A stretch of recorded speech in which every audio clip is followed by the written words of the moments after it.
그 사람이 죽기 사흘 전, 저는 제 인생이 통째로 잘못 적혀 있었다는 걸 알았습니다. 병실 침대에 누운 그 사람은 산소 호흡기 소리 사이로 저를 불렀습니다. 인수야. 저는 그 사람을 삼촌이라고 알고 56해를 살았습니다. 아버지 대신 밥상을 차려주던 사람, 비 오는 날 지붕을 고쳐주던 사람, 제가 맞고 들어온 날 아무 말 없이 피를 닦아주던 사람. 그런데 그날 그 사람이 제 눈을 보며 말했습니다. 나는 네 삼촌이 아니다. 그 말 한마디에 평생 이상했던 것들이 한꺼번에 떠올랐습니다. 왜 어머니는 아버지 얘기만 나오면 입을 닫았는지, 왜 집에는 아버지 사진이 단 한 장도 없었는지, 왜 저는 학교에서 그 사람을 그냥 아는 사람이라고 말해야 했는지, 삼촌이 아니라면 그 사람은 왜 평생 우리 집에 있었을까요? 그리고 저는 누구의 아들이었을까요? 그날 밤 저는 병실을 나와 복도 벤치에 주저앉았습니다. 무서웠던 건 그 사람이 삼촌이 아니라는 사실이 아니었습니다.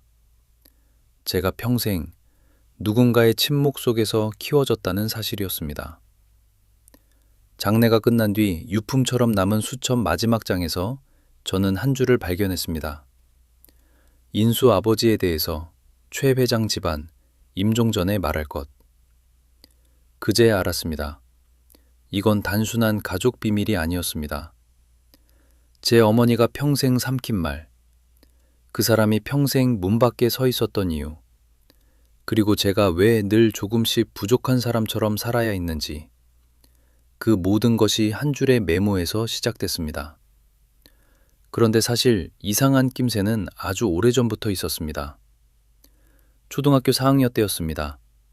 학교에서 아버지 직업을 써오라는 숙제가 있었어요. 아버지가 없는 아이들은 어머니 직업을 써도 된다고 했습니다. 저는 어머니 직업을 적었습니다. 날품팔이라고 쓰기가 싫어서 그냥 농업이라고 썼어요.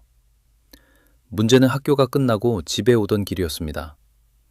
같은 반 영호가 저한테 물었어요. 야, 너네 집 그 아저씨는 뭐야?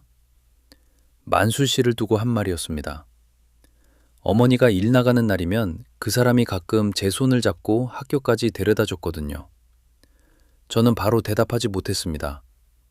삼촌이라고 하면 될 것 같았는데 입이 안 떨어졌어요. 진짜 삼촌인지 아닌지를 저도 한 번도 제대로 들어본 적이 없었으니까요. 결국 저는 말했습니다. 그냥 아는 사람. 지금도 그 말이 기억납니다. 그냥 아는 사람. 집에 오는 내내 그 말이 입안에 남아 있었습니다. 다른 애들은 자기 집을 설명하는 말이 있었습니다. 아버지, 할아버지, 형제. 그런데 저는 없었습니다. 아버지가 없다는 사실보다 그 빈자리를 설명하는 말이 우리 집엔 없다는 게 더 이상했습니다. 집에 와서 마당에 서 있던 만수 씨를 봤는데 괜히 얼굴을 못 보겠더라고요. 그 사람한테 화가 난 건지 제가 부끄러운 건지도 몰랐습니다. 그냥 아는 사람이 매일 아침 밥상을 차려주지는 않잖아요. 비 오는 날 지붕을 손보지도 않고요. 그런데도 저는 그 사람이 누구인지 설명할 말을 몰랐습니다. 아무도 가르쳐주지 않았으니까요. 아버지 얘기는 더 일찍부터 이상했습니다. 제가 처음 물어본 건 2학년 때였습니다. 아버지는 어디 있어? 어머니 얼굴이 잠깐 굳었습니다. 그리고 작은 목소리로 말했습니다. 돌아가셨어. 그게 전부였습니다. 더 묻지 말라는 뜻이 말보다 먼저 전해졌습니다. 저는 그날 저녁 밥을 먹는 척만 했습니다. 아버지 얘기 하나 때문에 방 전체가 꽉 막힌 것 같았습니다. 중학교 때 한 번 더 물었습니다.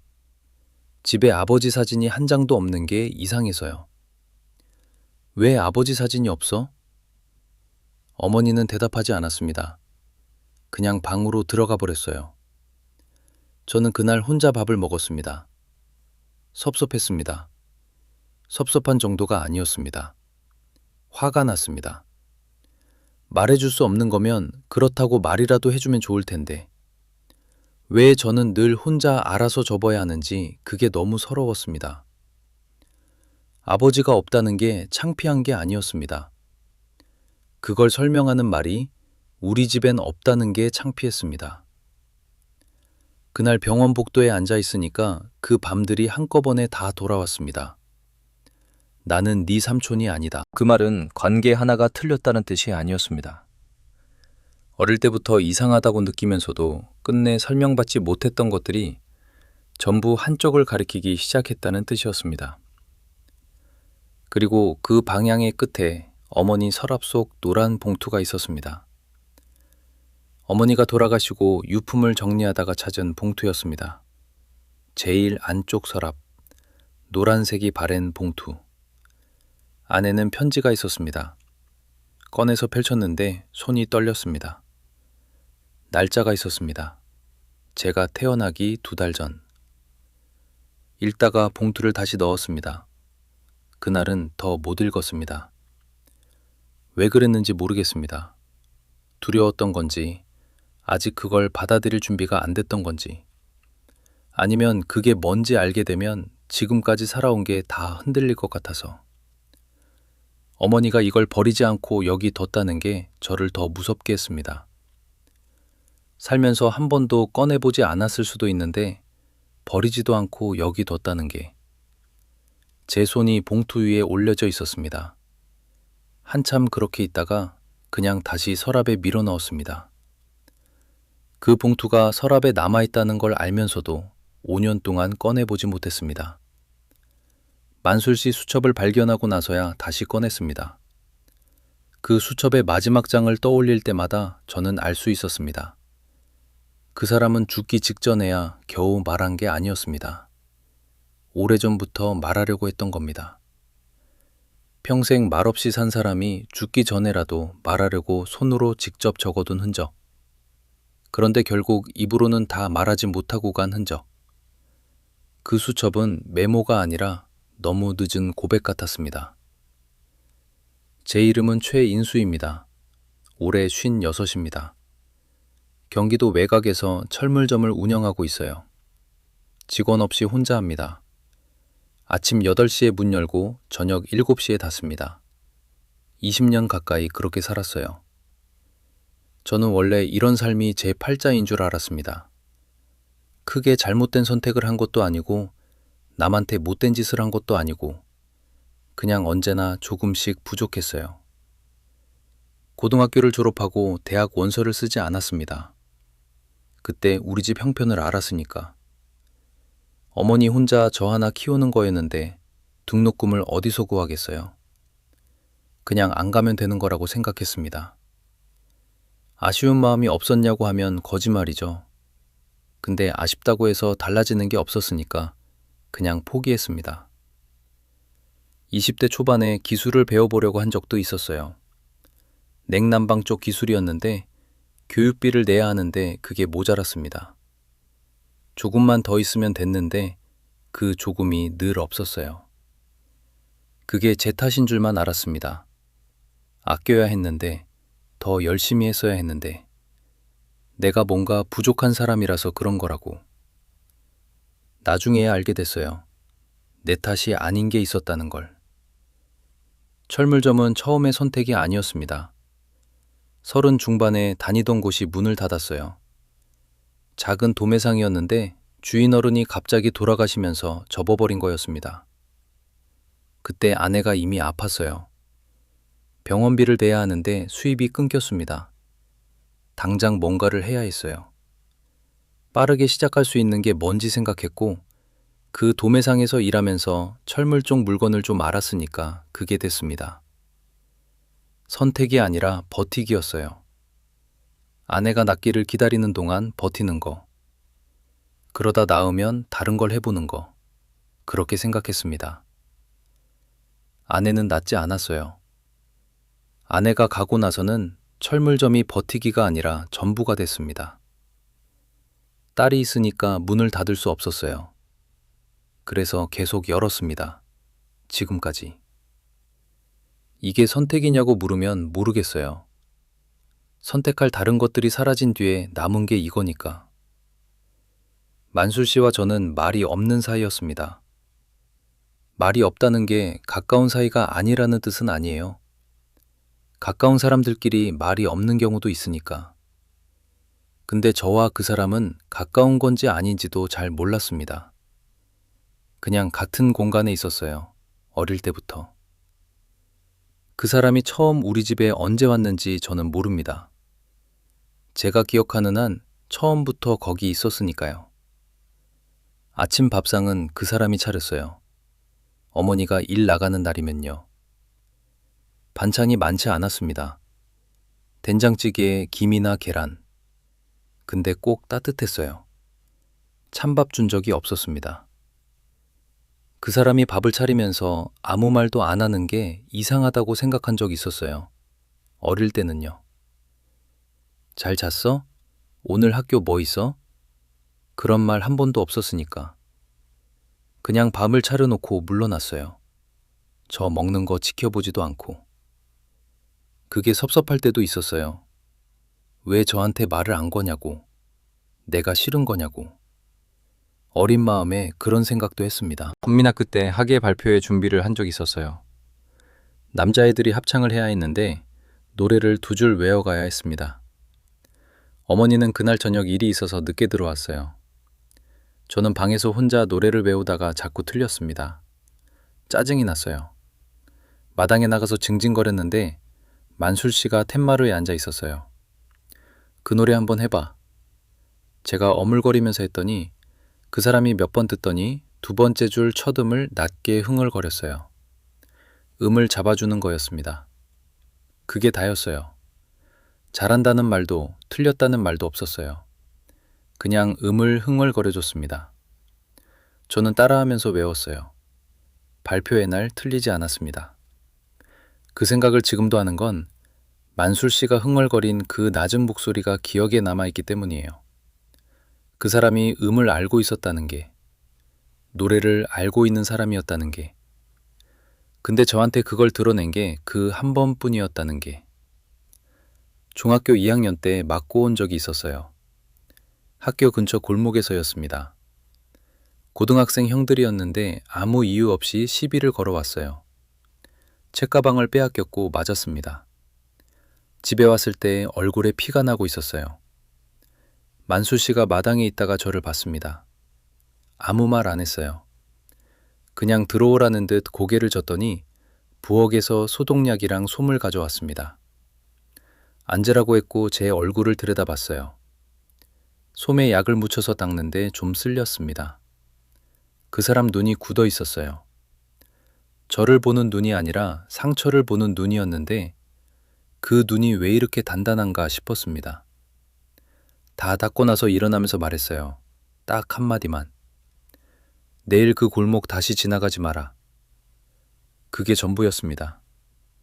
걱정이냐 위로냐 그런 말은 없었어요. 근데 이상하게 괜찮아졌습니다. 그 한마디가. 다음 날부터 저는 그 골목을 돌아다녔어요. 나중에 생각해보면 그 사람은 늘 그랬습니다. 뭔가를 고쳐주거나 해결해주거나 위로해주는 게 아니었어요. 그냥 그 자리에서 할 수 있는 한 가지만 했습니다. 약을 닦아주거나 어디 가지 말라는 말 한마디를 하거나. 그게 전부였어요. 왜 그 이상은 못했는지, 왜 그 이상은 안 했는지, 그걸 지금도 모르겠어요. 그 사람이 원래 그런 사람이었는지 아니면 그 이상 할 자격이 없다고 생각했는지. 군대 가는 날 얘기도 해야겠습니다. 논산 훈련소 입소하는 날이었어요. 버스터미널까지 어머니하고 같이 갔습니다. 아침부터 어머니가 말이 없었어요. 먹을 거 챙겨줬고 옷 잘 갈아입었냐고 했고 그게 다였습니다. 터미널에 도착해서 짐을 들고 내리는데 저 멀리서 만술 씨가 서 있었어요. 거기 있을 사람이 아니었거든요. 그 사람은 그날 아침 일찍 어딘가 간다고 했었는데 그 사람이 저를 봤어요. 다가오지 않았습니다. 그냥 거기 서서 저를 봤어요. 저도 그 사람을 봤습니다. 눈이 마주쳤는데 그 사람이 고개를 한번 끄덕였어요. 아무 말 없이. 저도 고개를 끄덕였습니다. 그게 우리 사이에서 할 수 있는 인사의 전부였어요. 말 대신 고개. 그 이상은 우리 둘 다 할 줄 몰랐습니다. 버스를 타면서 창밖으로 봤는데 그 사람이 아직 거기 서 있었어요. 버스가 출발할 때까지 움직이지 않았습니다. 저는 버스가 모퉁이를 돌아 그 사람이 시야에서 사라질 때까지 시선을 거두지 않았습니다. 아내 장례식 때는 멀리 서 있었어요. 장례식장 마당 쪽이었습니다. 조문 온 사람들 사이에 섞여 있지 않고 바깥쪽 나무 옆에 그 사람이 혼자 서 있었어요. 저는 그때 너무 정신이 없어서 제대로 알아보지 못했습니다. 나중에 기억을 더듬다 보니까 그 사람이 거기 있었더라고요. 안으로 들어오지 않고 바깥에서 그냥 있었던 거예요. 왜 안으로 안 들어왔냐고 나중에 물어봤더니 마당이 편해서, 그 한마디였습니다. 마당이 편해서. 그 말이 우습기도 하고 그 말이 맞기도 했어요. 그 사람은 늘 문 안보다 문 바깥에 있는 사람이었으니까. 자격이 없다고 생각한 건지 아니면 문 안으로 들어가면 뭔가 달라질 것 같아서. 자기가 거기까지 들어가면 안 된다는 선을 스스로 그어놓은 건지. 그게 그 사람 평생이었습니다. 제일 가까운 자리에 있었는데 한 번도 제일 안쪽으로는 들어오지 않았어요. 왜 그랬는지 물을 수가 없게 됐습니다. 그 사람이 없어졌으니까. 딸이 아파서 입원했을 때는 따로 얘기해야겠어요. 딸이 5살 때였습니다. 열이 갑자기 올라서 서울 큰 병원으로 갔어요. 검사 결과를 기다리는 중이었는데 복도에서 누가 오는 소리가 났습니다. 만술 씨였어요. 서울까지 버스를 타고 온 거였습니다. 얼마나 걸리는 길인데. 저는 어떻게 왔어요? 라고 했고 그 사람은 아무 대답도 안 했어요. 병실 앞에서 잠깐 서서 커튼 사이로 침대에 누운 아이를 봤습니다. 한참 보더니 그냥 돌아서서 갔어요. 밥도 안 먹고 자리도 안 앉고 저한테 말도 걸지 않고 그냥 봤습니다. 그리고 갔어요. 저는 그 뒷모습을 보면서 이 사람이 왜 왔는지 잠깐 생각했습니다. 아무것도 해줄 수 없는 거 알면서도 온 거잖아요. 고쳐줄 수 있는 것도 없고 위로할 말도 없고 그냥 와서 봤습니다. 그게 그 사람의 방식이었어요. 있어주는 것. 말없이 있어주는 것. 그때는 그게 왜 그런 건지 몰랐습니다. 지금은 알아요. 그 사람은 끝까지 문 안으로 들어오지 못한 사람이었어요. 병원 복도까지는 왔는데 그 이상은 못 들어왔습니다. 장례식장 마당까지는 왔는데 안으로는 못 들어왔어요. 평생 그 자리였습니다. 가장 오래 곁에 있었는데 한 번도 가장 안쪽에는 없었던 사람. 그게 얼마나 외롭고 또 얼마나 단단한 결심이었는지를 저는 그 사람이 없어지고 나서야 생각했습니다. 만수 씨가 죽기 사흘 전에 그 말을 들은 뒤로 저는 사흘 내내 제대로 잠을 못 잤습니다. 가게 문은 열었어요. 아침에 일어나서 세수하고 밥 먹고 가게 문 열고 루틴은 똑같이 했습니다. 근데 손님이 뭔가 물으면 대답이 늦었어요. 머릿속에 그 목소리가 계속 들렸거든요. 나는 네 삼촌이 아니다. 그게 무슨 말인지 알 것 같으면서도 몰랐습니다. 삼촌이 아니라면 뭔데? 왜 그 말을 지금 해야 하는 건데? 왜 평생 삼촌이라는 이름으로 살았으면서 죽기 사흘 전에야? 가게 창너머로 골목이 보였습니다. 비가 오고 있었어요. 빗소리가 처마를 두드렸고 저는 의자에 앉아 그 소리를 들었습니다. 나는 네 삼촌이 아니다. 삼촌이 아니라는 말은 그럼 뭐라는 말인가? 그 질문이 빗소리 위로 자꾸 올라왔어요. 만수 씨는 사흘 뒤에 세상을 떴습니다. 저는 임종을 지켰어요. 새벽 2시였습니다. 병실에 저 혼자였어요. 숨이 멈추는 걸 보았습니다. 산소호흡기 소리가 달라지더니 간호사가 들어와서 말했습니다. 임종하셨습니다. 저는 그 말에 아무 표정도 짓지 못했어요. 눈물도 안 나왔습니다. 그 사람 손을 잡았습니다. 이미 싸늘해지기 시작했어요. 평생 그 손이 저한테 뭔가를 해줬습니다. 어릴 때 제 도시락을 싸준 손이고 비 오는 날 우산을 받쳐준 손이에요. 맞고 온 제 얼굴을 닦아준 손이고 군대 가는 저한테 고개를 끄덕여준 손이에요. 그게 그제야 느껴졌습니다. 다 가고 나서야. 장례는 조용하게 치렀어요. 만술씨 수첩에 그렇게 써 있었거든요. 크게 하지 말고 조용히 보내달라고. 저는 그 수첩을 집에 가져왔습니다. 읽지 않았어요. 꺼내놓고 보기만 했습니다. 그냥 거기 놓아두었어요. 장례 내내 그 세 글자가 머릿속을 떠나지 않았습니다. 최 회장. 장례를 마치고 나서 사흘 동안은 아무것도 못했습니다. 가게 문을 닫아뒀어요. 20년 만에 처음으로 연속으로 사흘을 쉰 거였습니다. 밥도 제대로 안 먹었어요. 아침에 눈을 떠도 일어날 이유가 없는 것 같았습니다. 만술 씨를 그렇게 많이 좋아했냐고 물으면 모르겠어요. 섭섭한 적이 더 많았거든요. 말이 없어서, 표현이 없어서, 차가운 것 같아서. 근데 그 사람이 없어지고 나서야 알았습니다. 저는 그 사람이 거기 있다는 걸 당연하게 생각하고 살았구나. 그게 얼마나 큰 건지도 모르고 이불을 뒤집어 쓰고 울었어요. 소리내서 오래 울었습니다. 만수 씨 앞에선 한 번도 그런 적 없었는데 사흘째 되는 날 어머니 서랍을 생각했습니다.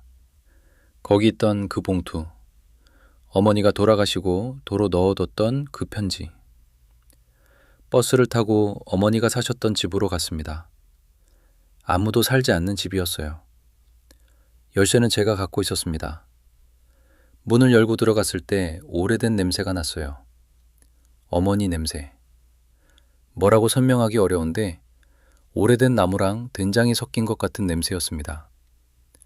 그 냄새가 코 속으로 들어오자 숨이 잠깐 멈추는 것 같았어요. 서랍을 열었습니다. 봉투가 있었어요. 5년이 지났는데도 그대로였습니다. 이번엔 제대로 읽었어요. 편지는 어머니가 어딘가로 보내려고 쓴 겁니다. 보내지 못한 편지였어요. 내용은 짧았습니다. 저는 선희입니다. 아이가 생겼습니다. 당신한테 알리는 게 맞는 것 같아서 이렇게 씁니다. 도움을 바라는 게 아닙니다. 알고는 있어야 할 것 같아서요. 아이 이름은 인수라고 하려 합니다. 저는 편지를 내려놓고 바닥에 주저앉았습니다. 봉투를 살펴봤어요. 주소가 써 있었습니다. 경기도 파주. 소인이 없었어요. 보내지 못한 거였습니다. 어머니가 이 편지를 쓰고 결국 붙이지 못한 거예요. 두려웠던 건지, 그러지 말아야겠다고 생각한 건지, 봉투에 소인이 없으니까 보내지 않은 거겠죠? 오래 앉아 있었습니다. 방 안에 먼지가 내려앉는 게 보였어요. 어느 순간 어두워졌습니다. 해가 졌는데도 저는 일어나지 않았어요. 어머니가 이걸 왜 버리지 않고 뒀을까? 왜 평생 서랍 깊숙이 넣어두고 살았을까? 그게 어머니의 방식이었겠죠? 말하지 못하는 것들을 버리지도 못하고 다시 꺼내보지도 못하고 그냥 아주 깊은 곳에 넣어두고 사는 것. 어머니가 그렇게 살았구나 싶었습니다. 그제야 그게 이해됐어요. 초반엔 그냥 답답한 사람이었는데 숨긴 게 아니라 말하지 못한 거였습니다. 그 둘은 달라요. 숨기는 사람은 자기를 위해서 그러지만 말 못하는 사람은 상대방 때문에 그러는 거니까. 그때 어린 저한테 어머니가 뭔 말을 할 수 있었겠어요. 그런데 이 편지가 여기 있다는 게 저는 갑자기 무서워졌습니다. 이 짧은 문장 하나 때문에 제 인생 전체가 다시 읽혀야 하는 거잖아요. 대학을 안 간 것도, 기술을 못 배운 것도, 철물점이 전부가 된 것도, 이게 다 내 탓이 아닌 부분이 있었다면, 누군가 처음부터 문을 닫아놨던 거라면, 그게 지금에야 드러나는 거라면, 저는 그 생각이 들었을 때 울어야 하는 건지 화를 내야 하는 건지 몰랐습니다. 그냥 아무것도 안 됐어요. 그냥 어두운 방 바닥에 앉아 있었습니다. 집에 돌아와서 수첩을 다시 꺼냈습니다. 맨 마지막 페이지를 다시 봤습니다. 이미 병실에서 들었던 말과 수첩에 남은 그 메모가 이제야 하나로 이어졌습니다. 이 사람은 제가 언젠가 알아야 한다고 생각했던 겁니다. 자기가 말을 못하고 죽을 것 같다는 걸 알면서도 그래서라도 써둔 거였겠죠. 말하려고 했었구나. 그 생각이 드니까 눈물이 다시 났습니다. 수첩을 꺼내놓고 한참 물었습니다. 그 사람은 죽기 전에 말했습니다. 말하려고 써두기도 했습니다. 그런데 병이 먼저였습니다. 평생 말을 안 한 사람이었는데 마지막에 말하려고 했구나. 그게 왜 그렇게 마음에 걸리는지 모르겠습니다. 말을 했어도 못했어도 저는 그 사람이 한 일을 알았을 겁니다.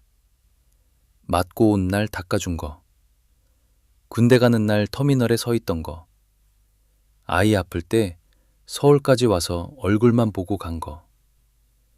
그 사람 행동이 이미 말이었는데 저는 그걸 이제야 알아들었습니다. 평생 못 알아들었다가. 그래서 눈물이 났는지도 모릅니다. 그 사람이 사라지고 나서야 그 말이 들렸으니까요. 다음 날 도서관에 갔습니다. 파주 쪽 오래된 사업 이야기를 검색해 봤어요. 한참 뒤지다가 이름이 하나 나왔습니다. 최병진. 파주 일대에서 식품 가공업을 50년 가까이 해온 사람이었어요. 10년 전에 돌아가셨다고 했습니다. 지역 유지로 기사가 몇 개 나왔어요. 장학재단도 운영했다는 기사였습니다. 저는 그 이름을 한참 봤습니다. 최병진. 이 사람인지 어떻게 알 수 있을까? 알 수 없었습니다. 근데 이상하게 이름을 보는 순간 어떤 확신 같은 게 왔어요. 확신이라는 게 말이 이상한데 그냥 몸으로 아는 느낌이었습니다. 며칠이 지났습니다. 저는 가게를 열었어요. 아침 8시에 문 열고 저녁 7시에 닫고 루틴대로 했습니다. 근데 속으로는 뭔가 계속 걸렸어요. 최병진이라는 이름이 자꾸 올라왔습니다. 어느 저녁 가게 문을 닫고 편의점 앞 벤치에 앉았어요. 할 이유가 있어서가 아니라 그냥 앉게 됐습니다. 어두워진 골목을 보면서 생각했어요. 내가 이걸 확인하러 가야 하나? 가서 뭘 할 건데? 확인이 된다고 해서 뭐가 달라져? 돈을 받으러 갈 건 아니었습니다. 소송을 하려는 것도 아니었어요. 그냥 알고 싶었어요. 왜 내 삶이 늘 이렇게 흘렀는지, 왜 나는 늘 조금씩 부족한 사람이었는지, 내가 못난 게 맞는 건지, 아니면 뭔가 다른 이유가 있는 건지, 그게 알고 싶었어요. 대학을 못 간 것도, 기술을 못 배운 것도, 철물점이 전부가 된 것도, 그게 다 내 탓이었는지, 아니면 뭔가 처음부터 다른 구조였는지. 밤이 깊어지도록 앉아있다가 일어났습니다. 집에 들어가서 어머니 편지와 만술 씨 수첩을 꺼내놨어요. 둘을 나란히 놓고 봤습니다. 어머니가 쓴 주소, 만술 씨가 쓴 이름, 파주, 최병진. 한참 봤습니다. 이 두 개가 연결된다는 게, 이 두 개가 제 인생의 처음과 연결된다는 게, 저는 살면서 내가 뭔가 부족한 사람이라고 생각했어요. 열심히 해도 조금씩 모자랐고, 잡을 수 있을 것 같은 게 손앞에서 미끄러졌고, 그게 내 탓이라고 생각했습니다. 더 잘했어야 했는데, 더 영리했어야 했는데, 근데 만약 그게 내 탓이 아닌 부분이 있었다면, 누군가 처음부터 저를 문 밖에 세워뒀던 거라면, 그걸 모르고 살았다는 게, 모르고 또 이 나이까지 살아왔다는 게, 확인이 된다고 달라질 건 없어요. 지나간 건 지나간 거고 이미 산 건 이미 산 거니까. 근데 안 가면 또 접고 살 것 같았습니다. 평생 그랬던 것처럼. 모르는 게 낫다고, 건드리지 않는 게 낫다고 그냥 덮어두고 사는 사람처럼. 내 인생을 설명할 말이 한마디라도 있으면 좋겠다고 생각했어요. 남한테 설명하는 게 아니라 나 자신한테. 그날 결심했습니다. 한 번은 가봐야겠다고. 파주로 가기로 한 날은 목요일이었습니다. 가게 문에 매물을 붙였어요. 20년 만에 처음으로 무작정 가게를 닫는 거였습니다. 버스를 탔습니다. 서울을 거쳐 파주로 가는 긴 노선이었어요. 창밖으로 논밭이 지나갔습니다. 겨울 들머리였는데 논에는 볏짚단이 쌓여 있었어요. 저는 어릴 때 만수 씨가 가끔 버스를 타고 어딘가 다녀왔던 걸 기억했습니다. 어디 가냐고 물으면 볼일 있어서 라고만 했어요. 그 볼일이 뭐였는지, 파주 쪽이었는지는 모르지만. 버스가 파주 시내에 도착했을 때 저는 터미널 앞에서 한참 서 있었습니다. 터미널 근처 식당에서 해장국을 먹었어요. 뜨거운 국물을 마시면서 조금 안정이 됐습니다. 그리고 나서 시내를 걸어 다녔어요. 1시간쯤 걸어 다니다가 문방구 하는 노인한테 물었습니다. 옛날에 이 근처에 최 씨 집안에서 하는 공장이 있었냐고. 노인이 생각하더니 말했습니다. 최 회장 공장? 진작에 이전했지. 그 양반은 돌아가셨고. 아드님이 지금 어디 계시는지 아세요? 노인이 저를 봤어요. 잠깐 멈추더니 시내에서 차로 10분 거리의 동네 이름을 알려줬습니다. 그 동네에 들어서니 오래된 담장집이 있었습니다. 담장이 높았어요. 기와를 올린 담장이었는데 그 너머로 집 지붕이 보였습니다. 대문 앞에 섰습니다. 초인종이 있었어요. 저는 그 초인종 앞에서 오래 서 있었습니다.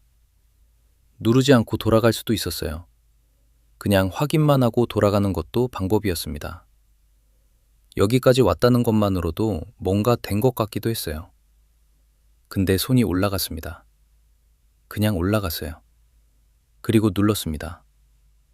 잠시 후 인터폰에서 소리가 났습니다. 누구세요? 남자 목소리였어요. 중년쯤 되는 목소리였습니다. 저는 잠깐 망설이다가 말했어요. 최병진 씨 댁이 맞습니까? 돌아가셨습니다. 아드님인데 무슨 일이세요? 아들. 저한테는 이복형이 되는 사람이었습니다.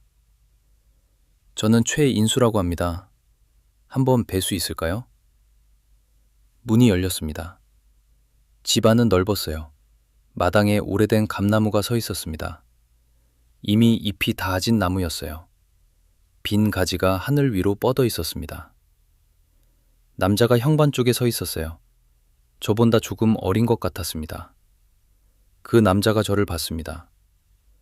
이상한 게 그 남자도 저를 보면서 표정이 달라졌어요. 뭔가를 알아본 것 같은 얼굴이었습니다. 눈빛이 바뀌었어요. 저도 알았습니다. 얼굴이 닮았거든요. 완전히 같진 않았는데 콧날이라든가 턱선 같은 게 비슷했어요. 그 남자가 먼저 말했습니다. 들어오시죠? 거실에 앉았습니다. 차가 나왔어요. 우리는 잠깐 아무 말 없이 앉아 있었습니다. 그 남자가 먼저 말했어요. 어머니 성함이 어떻게 되세요? 최선희입니다. 그 남자가 고개를 끄덕였습니다. 놀라는 것 같지 않았어요. 이미 알고 있던 사람처럼 보였습니다. 그게 더 이상해서요. 놀라면 차라리 나았을 거예요. 근데 이 사람은 놀라지 않았습니다. 이미 어느 정도 알고 있었던 거죠. 그러니까 더 차분할 수 있었던 거고 그 차분함이 저한테는 아팠어요. 이 사람은 알고 있었는데 저는 몰랐다는 거니까. 아버지한테서 들은 적이 있어요. 저는 가슴이 쿵 내려앉는 것 같았습니다. 뭘 들으셨습니까? 그 남자가 잠깐 창밖을 봤어요. 감나무 쪽으로. 젊었을 때 인연이 있던 여자분이 있었다고. 그분한테 아이가 생겼는데 집안에서 반대를 해서 거기서 말을 멈췄습니다. 더 이어가지 않았어요. 저는 그 뒤를 기다렸습니다. 집안에서 반대를 해서 제가 따라 말했습니다. 그 남자가 저를 봤어요. 집에서 못 받아들이겠다고 했습니다. 할아버지가. 그때는 그런 시대였으니까요. 그 말이 방 안을 가득 채웠습니다. 그때는 그런 시대였으니까요. 그 말이 이상한 건 틀린 말이 아니라는 거예요. 그 시대가 그랬다는 건 맞습니다. 그래서 더 막막했어요. 거짓말이면 차라리 화라도 냈을 텐데 맞는 말 같아서 더 숨이 막혔습니다. 그 시대가 그랬다. 그래서 어머니는 혼자 아이를 키웠고 박만술 씨는 자기 삶을 접고 우리 집으로 왔고 저는 왜 늘 조금씩 모자란 사람처럼 살아야 했는지도 모른 채 컸습니다. 그런데도 그 말은 마치 다 끝난 설명처럼 들렸어요. 그때는 그랬다. 그러니 어쩔 수 없었다. 그 한마디면 다 지나간 일이 되는 것처럼. 저는 그래서요? 하고 되묻고 싶었습니다. 그래서 제 어머니 인생은 누가 살았고, 그래서 박만수 씨 삶은 누가 대신 책임졌고, 그래서 저는 왜 아무것도 모른 채 살아야 했냐고. 근데 말이 안 나왔습니다. 소리치고 싶지 않았어요. 이 사람도 그 시대에 태어나서 아버지 밑에서 자란 사람이었으니까요. 그래서 더 아팠습니다. 이 사람은 알고 있었고 저만 너무 늦게 도착한 사람 같았어요. 저는 천천히 물었습니다. 아버지가 돌아가시기 전에 뭐라고 하셨어요? 그 남자가 잠깐 침묵했습니다. 미안하다고 하셨어요. 미안하다. 저는 그 말을 삼켰습니다. 죽기 전에 미안하다고 했다는 말. 살아있는 동안은 한마디도 없었던 사람이. 그게 아예 의미 없다고는 할 수 없었습니다. 알았다는 거니까. 미안하다는 걸 알고 죽은 사람이라는 거니까. 더 화가 나는 건 그 말이 너무 늦었다는 걸 저도 알고 있었다는 점이었어요. 미안하다는 걸 알고 죽은 사람과 끝까지 모르고 산 사람. 그 사이에 제가 있었습니다. 어머니가 거기 있었고 만술 씨가 거기 있었어요. 그리고 아버지라는 사람은 죽기 직전에야 미안하다고 했고 그 시간들이 다 거기 있었습니다. 한꺼번에. 그 남자 이름은 최용석이었어요. 저보다 5살 아래였습니다. 어머니 편지 이야기를 드리고 싶어서요. 보내지 못하신 편지가 있었거든요. 제가 꺼냈습니다. 용석 씨가 고개를 끄덕였어요. 그 편지 아버지 쪽에서 막은 것 같습니다. 막았다고요? 할아버지가 중간에서 잘랐다는 이야기를 들었어요. 아버지한테 직접 전달되지 못하게. 저는 말이 안 나왔습니다. 어머니가 편지를 썼는데 중간에서 막혔다. 그래서 답이 없었던 거다. 어머니는 연락이 닿지 않았다고 생각한 거다. 아니면 어머니는 알았을 수도 있어요. 편지가 막힌다는 걸 알고도 써야 한다고 생각해서 쓴 거일 수도. 만술이라는 분 아세요? 그 이름을 꺼낸 순간 용석 씨 표정이 달라졌습니다. 박만술 씨요? 그가 알고 있었습니다. 아버지 쪽 공장에서 일하셨던 분이에요. 오래전에 그만두셨는데. 저는 가슴이 조여드는 것 같았어요. 왜 그만두셨는지 아세요?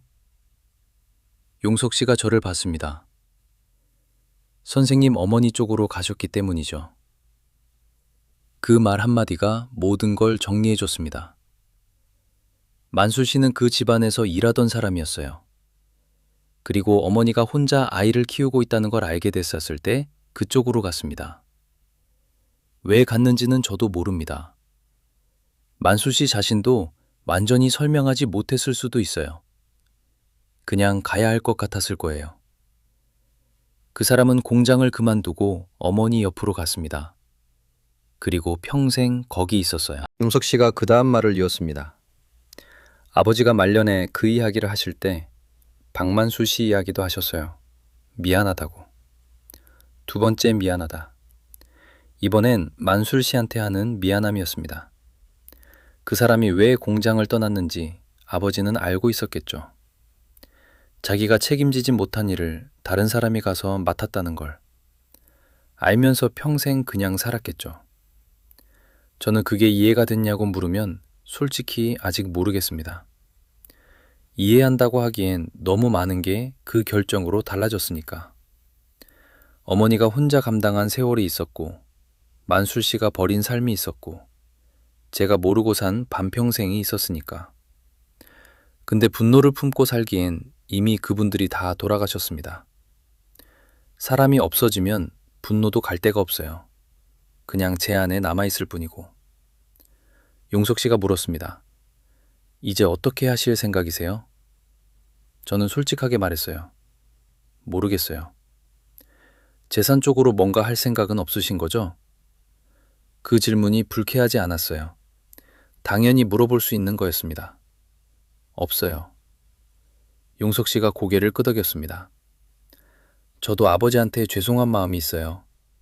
선생님 일을 더 일찍 알았더라면 했는데.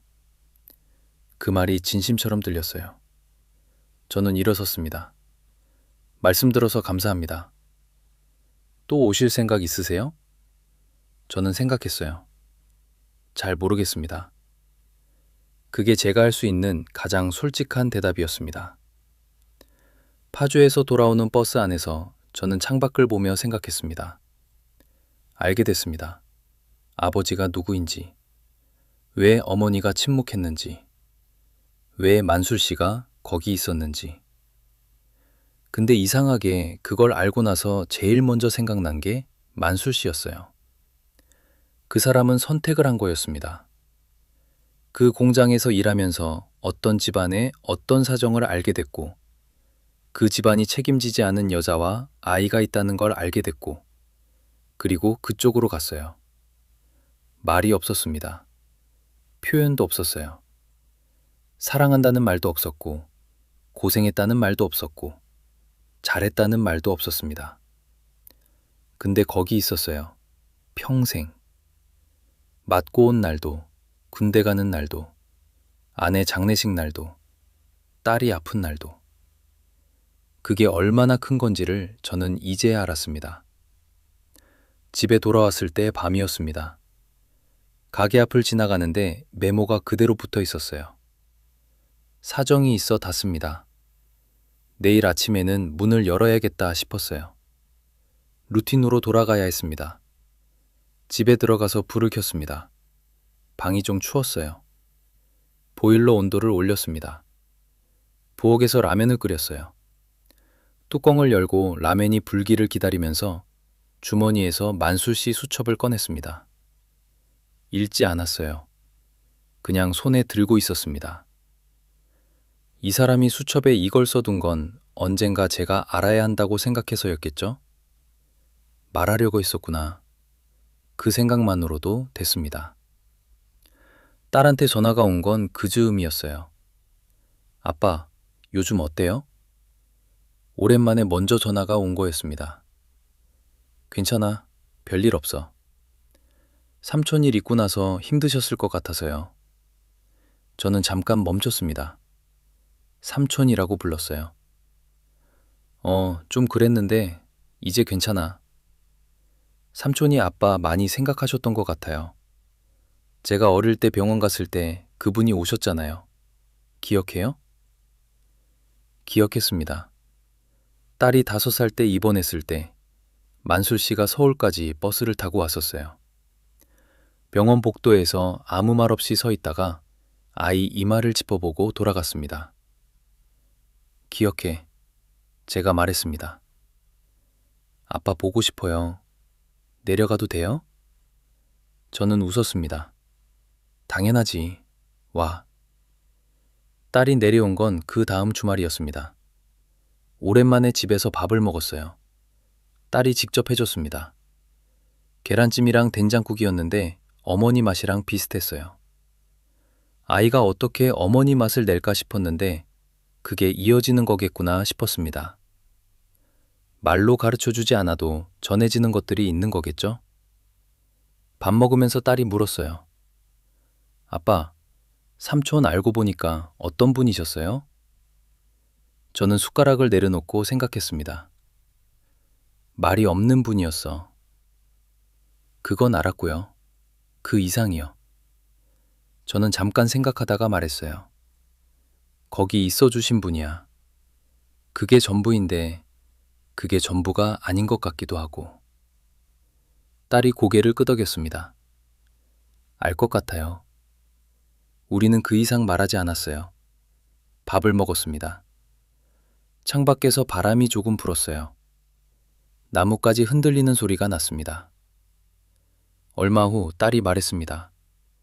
대학원을 더 다니고 싶다고. 돈이 좀 더 필요하다고. 저는 그 말에 바로 대답하지 않았습니다. 그날 저녁 딸한테 전화를 했어요. 다녀라. 딸이 잠깐 아무 말이 없었어요.